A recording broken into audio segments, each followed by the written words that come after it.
esa función protectora en nuestro derecho ambiental. Para ello, ustedes imagínense casi un edificio, el edificio de nuestro derecho ambiental, apoyado en dos pilares fundamentales, ¿no? Un pilar fundamental sería el de la protección o el de la preservación del medio ambiente. Nuestro derecho contiene una serie de instrumentos o de mecanismos para la protección ambiental muy semejantes quizá a lo que recoge la legislación boliviana, como pueden comparar o pueden ustedes estudiar de la documentación que se les ha presentado. Y por el otro lado, otro pilar importante, que es el pilar de la respuesta, de la responsabilidad, ¿no? La respuesta que nuestro derecho ofrece ante esos incumplimientos, ante esas actuaciones que pueden ocasionar esos daños ambientales. Dentro de ese otro pilar de la respuesta ante esos incumplimientos, principalmente nosotros vamos a conocer la institución de la responsabilidad ambiental y vamos a conocer cuáles son las posibles vías de los particulares de acceso a la jurisdicción para actuar o interactuar con la función pública jurisdiccional para participar, siquiera de forma directa, indirecta o casi muchas veces directa, en esa protección. Bien, pues vamos a empezar a conocer desde el punto de vista de esa prevención, esa faceta proteccionista del derecho ambiental, cuáles son los instrumentos o las fórmulas para esa protección, ¿no? Y la primera de ellas, la más importante, la que más interés le voy a dedicar yo en esta exposición, es la intervención administrativa en la implantación y puesta en funcionamiento de las actividades con incidencia ambiental. Bien, nuestro derecho contiene una serie de instrumentos de prevención ambiental que son la autorización ambiental integrada en el ámbito de las actividades de gran incidencia ambiental y la calificación ambiental, que sería una especie de evaluación ambiental reducida, que ahora les comentaré, para esas actividades con una menor incidencia ambiental, actividades de carácter local sobre todo. En cualquier caso, la puesta en funcionamiento de las actividades va a tener que pasar por unos controles administrativos previos de autorización administrativa, las tradicionalmente llamadas licencias en nuestra práctica administrativa habitual, o a partir de la Directiva de Servicios del año 2006 de la Unión Europea, un nuevo sistema de control no basado ya en el control previo de la puesta en funcionamiento de las actividades, sino en la verificación posterior que se produce por parte de las administraciones públicas una vez que se ha presentado las denominadas o las llamadas comúnmente ahora comunicaciones previas o declaraciones responsables por parte de los promotores de las actividades a la hora de desarrollarlas. Bien, esa sería la fórmula más habitual de control con carácter, digamos, de ejercicio de ese mandato que el artículo 45.2 de la Constitución, como decía nuestro compañero Estanislao, decía que la Administración había asumido esa función pública o se le encargaba esa función pública de protección ambiental. Interesante para la participación de los ciudadanos en esta fase protectora del medio ambiente es que dentro del procedimiento para las licencias o autorizaciones existe un trámite que se denomina de información pública. Durante ese procedimiento cualquier ciudadano no necesita ver un derecho subjetivo afectado o un interés legítimo afectado. Cualquier ciudadano puede exponer, puede participar y decir por cualquier cosa que considere que es beneficiosa para la protección ambiental. El problema a veces, como habíamos comentado antes, de estas licencias es que muchas veces pues hay que otorgarlas en base a una incertidumbre técnico-científica bastante importante, ¿no? En algunos casos es difícil resolver una solicitud de autorización cuando se trata de actividades sobre todo novedosas en las que la técnica todavía no nos ha definido, no nos ha dicho cuáles pueden ser los efectos ambientales de dichas actuaciones.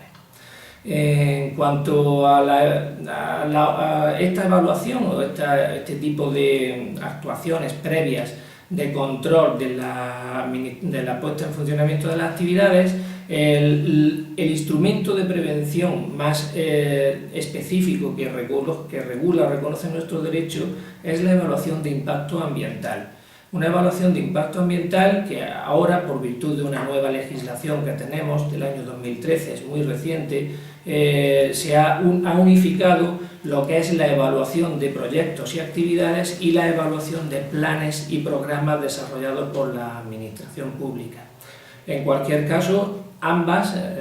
fórmulas de control previo o de valoración del posible impacto de esas actividades tienen como finalidad precisamente pues, anticipar cuáles son los efectos que estas actividades o estos planes y programas puedan tener sobre el medio ambiente y una vez identificados, pues determinar cuáles serían las actuaciones, las medidas correctoras que por parte de esos promotores se puedan llevar a efecto para evitar que efectivamente esos daños pues, se lleven a la práctica o al menos intentar minimizarlos, pero que sean los menos daños posibles. Sobre la base de esas evaluaciones ambientales se otorgarán o no se otorgarán las correspondientes licencias en función de cuál sea el sentido de esa evaluación, o bien se permitirá la puesta en marcha de la actividad que se haya declarado responsablemente o que se haya comunicado a la Administración Pública. Aparte de esa Ley 21/2013 que se llama de evaluación ambiental, tendríamos que hacer referencia, sería interesante si a ustedes lo consideran conveniente, pues conocer otra norma que es la Ley 16 de 2002, del año 2002, de 1 de julio, de prevención y control integrado de la contaminación, que es una norma que, como habíamos comentado antes, pues pretende dar esa visión integrada o esa perspectiva integrada en la protección del medio ambiente más que una protección de carácter local. Desde el otro punto de vista, la otra pata de la protección ambiental en nuestro país es la de la responsabilidad o la de la reparación del daño. Todas estas medidas que les comentamos procuran evitar que se produzca un daño, dar cumplimiento al principio de prevención, pero a veces esas medidas fallan o no son suficientes y por lo tanto el derecho ambiental español, con base y fundamento en ese artículo 45.3 de la Constitución, pues también tiene algo que decir, ¿no? Y la respuesta que da ese derecho, habilitando a los poderes públicos para encarnar, ¿no?, el sistema de exigencia de esos cumplimientos, pues es sobre todo la responsabilidad ambiental. La responsabilidad ambiental que manifiesta o que da cumplimiento al conocido principio quien contamina paga. Un principio quien contamina paga que aquí en nuestro país pues ha evolucionado un poco más y ahora casi pues tiende a ser un principio que incorpore también la necesidad de restauración ambiental. No basta con pagar, sino que hay que devolver el medio ambiente a su estado inicial, ¿no? A evitar que ese daño ambiental se haya producido y si se ha producido hay que repararlo. No basta solamente con castigar a quien ha ocasionado el daño.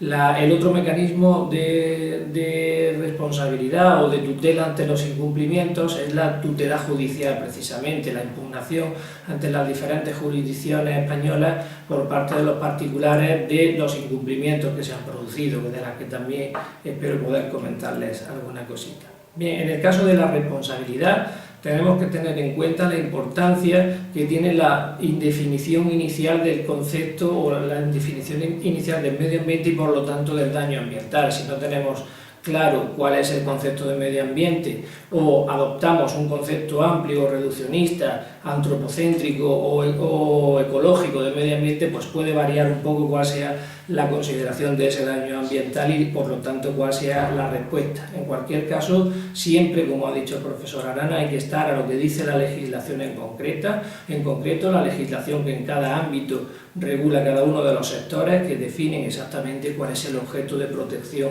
por parte de esa normativa. Desde el punto de vista de esa responsabilidad administrativa, nuestro derecho pues, ha articulado dos mecanismos, dos sistemas de protección. Un primer mecanismo sería el de la responsabilidad procedente cuando el daño que se ha causado constituye una infracción o cuando se produce por la infracción a una normativa de carácter administrativo. En este caso, lógicamente, nuestro sistema establece un sistema de sanciones, nuestro derecho establece un sistema de sanciones y se le atribuye a la Administración una potestad sancionadora.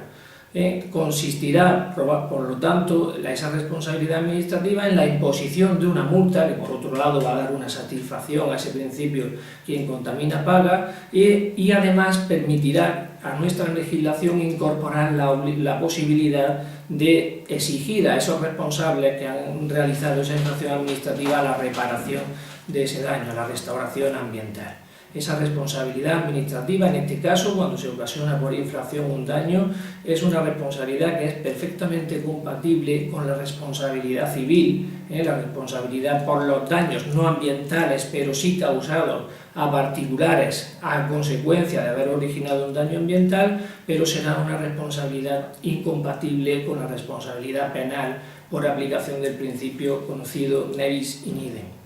Desde el otro punto de vista de la responsabilidad administrativa, también nuestro sistema ha establecido, a través de una legislación reciente derivada lógicamente de una directiva europea, una responsabilidad administrativa por daños ocasionados por actividades muchas veces incluso lícitas, no tiene que ser una actividad que sea ilícita, pero también el progreso, el desarrollo económico a veces conlleva una serie de daños ambientales y nuestra ley, denominada Ley 26/2007 de 23 de octubre de responsabilidad medioambiental, establece también la posibilidad de exigir responsabilidad a estas actividades. Será una responsabilidad, por lo tanto, en muchas ocasiones por daños autorizados, pero no va a ser siempre exigible, puesto que esta legislación excluye la responsabilidad en determinados casos, como por ejemplo cuando esos daños que se ocasionan por determinadas actividades eran imprevisibles en función del estado de la ciencia, o también si no existe culpa o negligencia en unas actividades que deja fuera de uno de sus anexos porque considera que no presentan un riesgo ambiental a priori. Por lo tanto, tenemos una ley de responsabilidad ambiental ya aquí en España, una ley que planteará como mecanismo de responsabilidad una acción preventiva, el deber de cualquier operador de actividades de adoptar y de costear medidas preventivas previas necesarias cuando exista una amenaza inminente, se produzcan daños ambientales con esa actividad, que se va a aplicar a todas las actividades, pero solamente regula una acción reparadora, solamente regula la obligación de esos operadores de repararlas, de reparar los daños que se hayan causado, cuando se trate de las actividades de naturaleza más peligrosa que incorpora o regula o establece en su anexo 3, y solamente se aplicará a las que no están en ese anexo, las que no son peligrosas, cuando concurra culpa, ¿no?, por parte de esos operadores, por no haber adoptado las medidas preventivas que deberían de haber adoptado. Por lo tanto, vemos que nuestro derecho va a simultanear un régimen de responsabilidad objetiva para esas actividades del anexo 3 de nuestra ley, y por culpa, solamente cuando no realicen esas operaciones de prevención o esas obligaciones que las normativas le imponen, cuando se trate de actividades no peligrosas o no señaladas, indicadas en ese anexo número 3. También existe una responsabilidad de carácter penal. Nuestro Código Penal ha incorporado siempre como última ratio y no con carácter general, pero para esos casos más graves, ese concepto de gravedad, ha incorporado una serie de preceptos, de artículos que regulan unos delitos relativos a la protección del patrimonio histórico y del medio ambiente. Son los artículos 319 a 340 de nuestro código, y unos delitos que denominan también delitos contra la seguridad colectiva. Dentro de esta regulación penal existe la posibilidad de que una persona que realiza esas actuaciones o esas omisiones que están consideradas delictivas, pues pise la cárcel y deba de reparar adicionalmente ese daño. Como decía, no podemos olvidar que el principio ne bis in idem pues prioriza la aplicación de esta responsabilidad penal frente a la responsabilidad administrativa, y cuando una conducta pues sea tipificable dentro de esos preceptos que regula nuestro Código Penal, pues entonces la responsabilidad que procede será esta penal, y habrá que dejar en espera o en suspensión a ver qué es lo que dice la jurisdicción penal, esa responsabilidad regulada por el derecho administrativo. Vista esas como ideas básicas, sencillitas y muy simples, ¿no? Esa idea de la responsabilidad penal, tenemos otros mecanismos también de reparación o de corrección de esos daños en los que ya sí puede participar el ciudadano. La idea principal de nuestra Constitución, como han visto, es instaurar esa función pública de protección, pero eso no quiere decir que los ciudadanos no puedan participar también en la protección ambiental. Para eso, pues, sobre todo a partir de Río 92, en el que se decía como principio, como se declaró como principio importante que debería de proporcionarse el acceso efectivo a los procedimientos judiciales y administrativos de todos los ciudadanos, de todas las personas, pues en nuestro derecho también se ha incorporado una serie de mecanismos, de herramientas para que el ciudadano pueda acceder a la justicia en defensa del medio ambiente. Sin embargo, el problema está en que en la mayoría de los estados de la Unión Europea, igual ocurre en nuestro país, en España, pues no se reconoce una acción pública en materia ambiental con carácter general. Es necesario que para poder acudir a muchas de esas instancias administrativas y judiciales, pues los ciudadanos pues tengan un derecho subjetivo o un interés legítimo que se vea afectado. Sin embargo, sí que es cierto que se está operando, y sobre todo a partir de la Ley 27/2006, de 18 de julio, por la que se regulan los derechos de acceso a la información y participación pública y acceso a la justicia en materia de medio ambiente, se ha venido incorporando una jurisprudencia que inicialmente era o estaba intentando ser un poco más aperturista e interpretar favorablemente a esa participación, a esa legitimación de los ciudadanos en la protección del medio ambiente. Se están incorporando pues al menos un reconocimiento de una legitimación accesible o proacciones, ¿no?, que podríamos decir, al menos a las ONGs de carácter ambiental. En España ya digo que no se reconoce una acción pública, pero sí que se está empezando a reconocer, al menos en determinados sectores, por ejemplo en materia de aguas, en materia urbanística, que tienen mucha incidencia ambiental, y sí que permiten pues, la posibilidad de que cualquier ciudadano pues, pueda hacer algo, ¿no?, en defensa de ese medio ambiente. Por lo tanto, y de forma esquemática y sencilla, ¿no?, que les sirva a ustedes para ubicarse en el contenido temático del módulo, las vías de tutela ambiental que encontramos en nuestro derecho partirán lógicamente de la vía constitucional a través del conocido recurso de amparo, cuando no directamente, hemos visto, no se reconoce un derecho fundamental al medio ambiente, pero cuando esas actuaciones sobre el medio ambiente conlleven un daño que afecte a uno de los derechos fundamentales, sobre todo al derecho a la vida y a la integridad física y moral, el derecho a la inviolabilidad del domicilio o el derecho a la intimidad, pues el ciudadano, en defensa de esos derechos, puede también indirectamente pues, resolver el problema ambiental. Esta es una ficción, una formulación jurídica de la defensa ambiental a través de la protección de los derechos fundamentales, en la que nosotros hemos considerado que sería interesante para ustedes, quizá por la diferencia en cuanto a su ordenamiento jurídico, que conociesen, y por eso le hemos planteado en la documentación que le hemos suministrado, le hemos facilitado una serie de sentencias, como la sentencia del Tribunal de Derechos Humanos Europeo, la sentencia López-Ostra que le llamamos, ¿no?, o la sentencia Moreno-Gómez o Martínez-Martínez, que de todas ellas disponen ustedes de información para que puedan comprobar cómo a través de esa protección de los derechos fundamentales pues, es posible que un ciudadano ejerza esos recursos de amparo o esas acciones que podríamos también plantear en vía comunitaria europea a través del recurso ante el Tribunal Europeo de Derechos Humanos, precisamente por vulneración del Convenio de Roma, que no reconoce un derecho a disfrutar del medio ambiente adecuado, pero sí que reconoce que existe posibilidad indirectamente de plantear recursos, de plantear demandas por vulneración de esos derechos reconocidos en el convenio, que se ven afectados por la contaminación o por ese daño ambiental que se ha producido.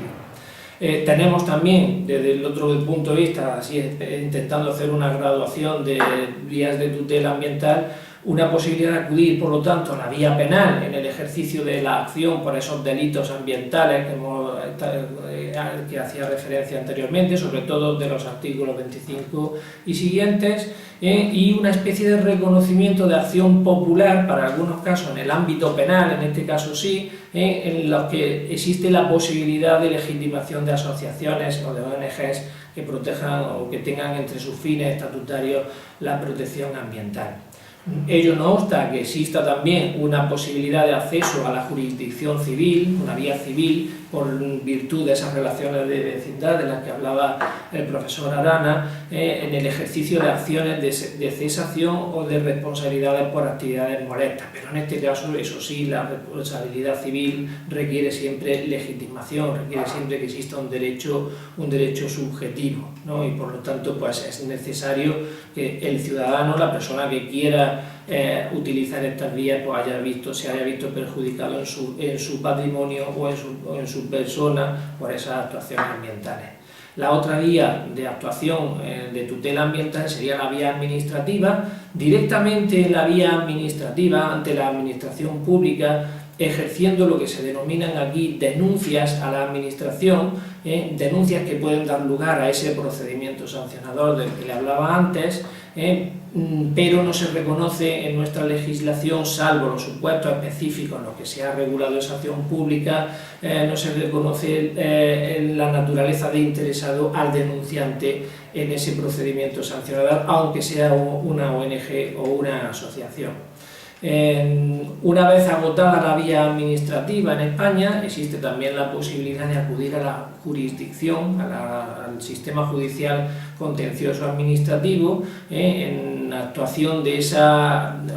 en solicitud de que la jurisdicción recuerde a la administración pública que no ha ejercido esa función de protección ambiental que le atribuía el artículo 45.2, ¿no? Por lo tanto, desde este punto de vista nos podemos encontrar con la posibilidad que un ciudadano pues interponga un recurso contencioso administrativo contra la actuación o la inactividad administrativa, o incluso en esos ámbitos en los que sí está reconocido y desarrollado un derecho subjetivo al medio ambiente, como es el caso de la legislación sobre información y participación ambiental pública en la toma de decisiones de contenido ambiental derivadas del convenio de Aarhus, ¿no?, que fue ratificado por España, pues también haya acciones derivadas del derecho subjetivo a la información pública cuando la administración lo deniega. Finalmente, bueno, realmente esta posibilidad de acceso a la justicia en materia ambiental, que nos puedan parecer escasas en relación con las que la normativa boliviana contiene, como habrán ustedes podido observar, pues realmente no nos engañen, puesto que el sistema español y el sistema europeo es bastante completo desde ese punto de vista en cuanto a la posibilidad de, si no articular una vía directa ante la jurisdicción contra esas acciones de carácter ambiental, sí que podemos presentar esos recursos jurisdiccionales desde el punto de vista de la protección de los derechos fundamentales, penales, etc. Simplemente pues, conocer nuestras herramientas, nuestro instrumento y saber articularlos. Pero quizá no es realmente un problema de falta de acceso a la justicia en materia ambiental, que es el que se nos podría plantear ab initio, ¿no?, sino que realmente los obstáculos reales que se plantean en nuestro sistema de acceso jurisdiccional pues se centren un poco más en el aspecto económico y técnico y en la dificultad de adopción de medidas cautelares, ¿no? El problema muchas veces es que el ciudadano que quiere colaborar en esa participación de protección ambiental con el acceso a la justicia, pues se encuentra con que los informes periciales son muy caros y no puede afrontarlos. O realmente que para hablar de o para intentar hacer valer que se ha producido un daño ambiental hay que acreditar técnicamente con documentos, con informes periciales, con estudios técnicos, porque realmente se ha producido esa vulneración de los estándares o niveles de los que hablábamos anteriormente. Ese es el gran problema, más que el no disponer de medidas que de una u otra manera pues, permitirían a un ciudadano pues, acudir a la justicia. La problemática un poco se resuelve o se viene a resolver con el reconocimiento del beneficio de justicia gratuita a las ONGs en esos casos en que una asociación, una ONG puede acceder a esa justicia con una interpretación amplia y generosa de esa posibilidad de legitimación de esas asociaciones o entidades que tienen entre sus fines la protección ambiental, pero sigue evidentemente sin resolverse. En cuanto, y finalmente con esto termino la exposición, en cuanto a la tutela cautelar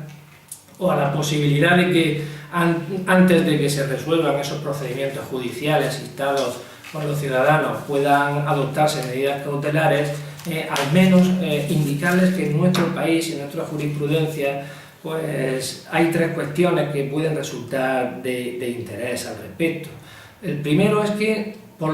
regla general, y salvo consideraciones que podríamos hacer en relación a la crisis económica y a la variabilidad, ¿no?, de los principios que sustentan nuestro ordenamiento jurídico, nuestro Tribunal Constitucional ha venido reconociendo bastante claramente, podríamos decirlo, la prevalencia del interés ambiental respecto a otros intereses generales incluso. Ha sido una línea bastante consolidada en nuestra jurisprudencia constitucional que espero pues, no se vea afectada por otras situaciones o por otras cuestiones de índole económico. No obstante, pues son escasas, si bien se ha reconocido esa prevalencia del interés general, son escasas las ocasiones en que las medidas cautelares solicitadas por los recurrentes en relación sobre todo a las autorizaciones de actividades con posibilidad de causar daños ambientales, pues se han estimado por parte de los tribunales, y si lo han hecho, pues ha sido pues exigiéndoles la constitución de una importante garantía económica. Son pocas las ocasiones, pero lo cual parece entrar un poco en contradicción con esa prevalencia del interés general sobre otros intereses generales también. Respecto al interés particular de una actividad, parece que entonces el interés ambiental pues no resulta tan garantizado. Sin embargo, sí es cierto que en el caso de que se produzca un procedimiento sancionador por parte de la Administración cuando existe una infracción administrativa o estemos en el ámbito de un recurso contencioso derivado de la tramitación de un expediente sancionador, en estos casos sí se invierte esa regla y la regla general es la de la suspensión de la actividad. Normalmente, habiendo una infracción de por medio, los tribunales españoles suelen suspender como medida accesoria a las sanciones, suspender el funcionamiento de esas actividades para así evitar que el daño pueda ser peor, pueda llegar a peor. En fin, con esto queríamos darles una visión genérica de cuál va a ser el contenido del módulo, sistemática para que ustedes lo entiendan un poquito mejor y sepan adaptar esa documentación que se les ha planteado. Les instamos, ¿no?, a que participen en los foros que se están abriendo, que no lo olviden, que todas las actividades que se les han planteado las realicen a través de estos foros para que todos podamos acceder a ellas y para que conste dentro de lo que es la actividad que ustedes han realizado en el curso. Y por supuesto, pues creo que tanto el profesor Estanislao como yo pues estamos abiertos a cualquier sugerencia, a cualquier pregunta que les sirva para aclarar estas cuestiones de las que estamos tratando en estos foros, y de esa forma pues realmente tengan ustedes una maestría, un curso productivo y que satisfaga las expectativas que ustedes han depositado. Finalmente queremos los dos agradecer a Silvana Huici, ¿no?, la invitación a participar de nuevo en este curso que tanto gusto nos ocasiona. Así que nada, esperamos que disfruten del curso y a su disposición. Muchísimas gracias. Simplemente también pues ponerme a su entera disposición para